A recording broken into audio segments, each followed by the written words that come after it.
Chineke nke eluigwe na ala, otuto niile dịrị gị. Anyị ga-esi aṅa kelee gị na onye onyinye, onye onyinye, onye onyinye, onye onyinye, onye onyinye.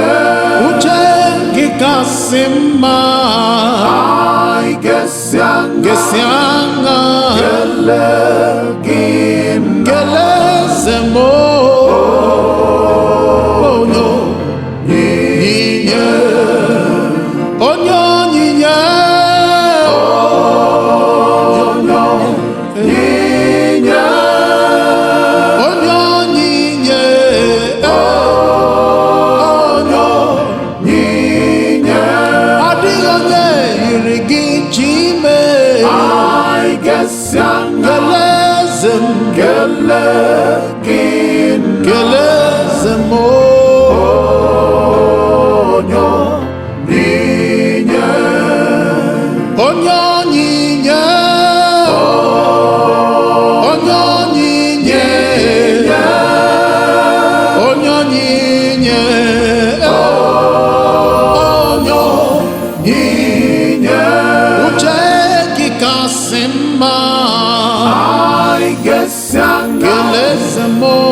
Jessica,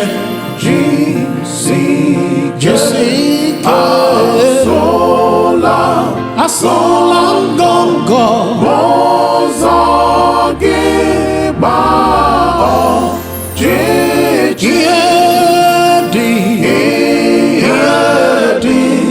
gedu diwa yoto kwasi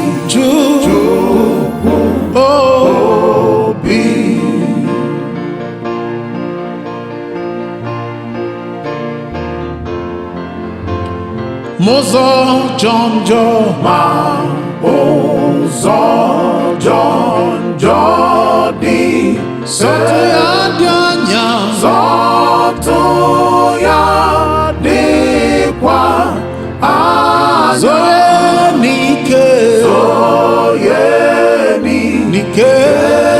na digike to kwasi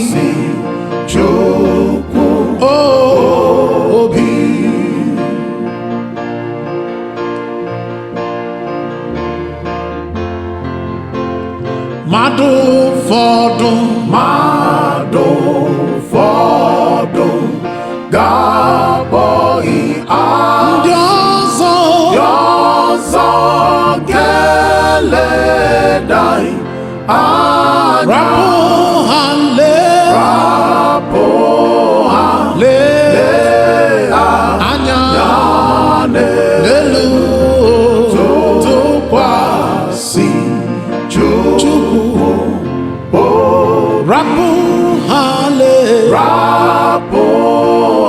lee anya n'elu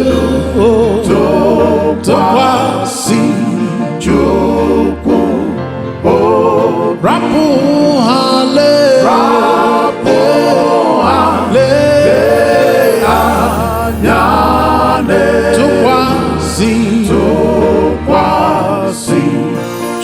Chukwu obi.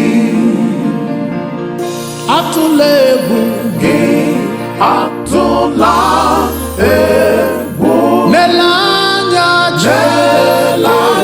Chineke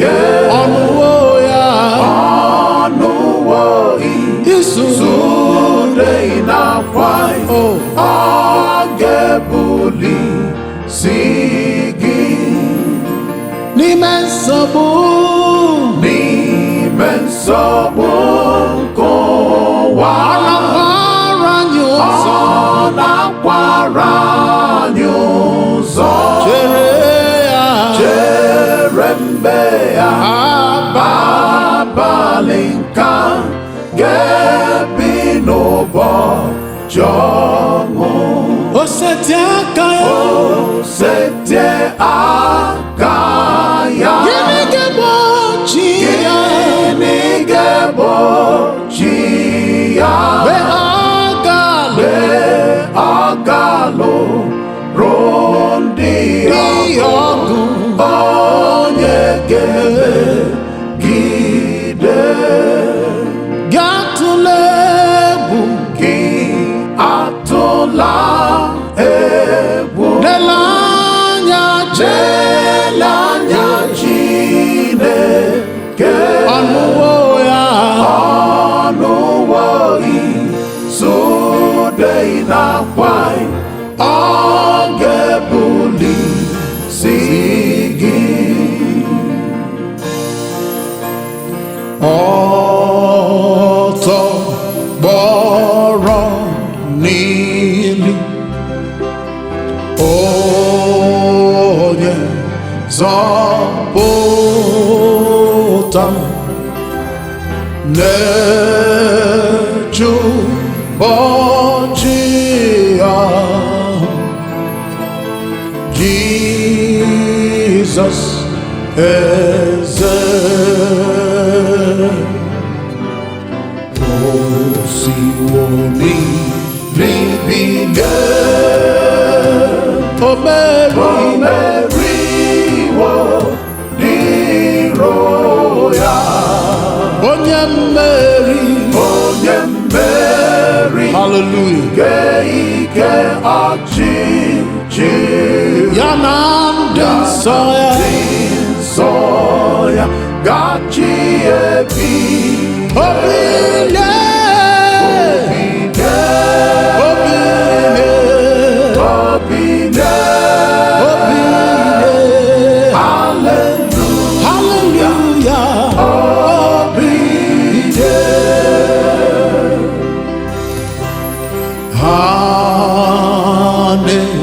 chozu n'efu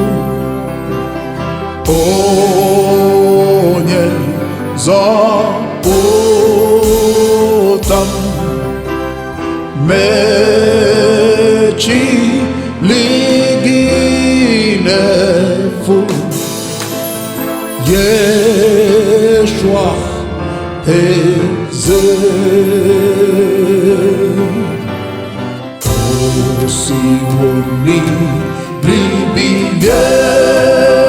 glory o meriwo ndị iro onye mmeri ke ike ọchịchị ya na ndị nsọ gachi ebi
Yeah.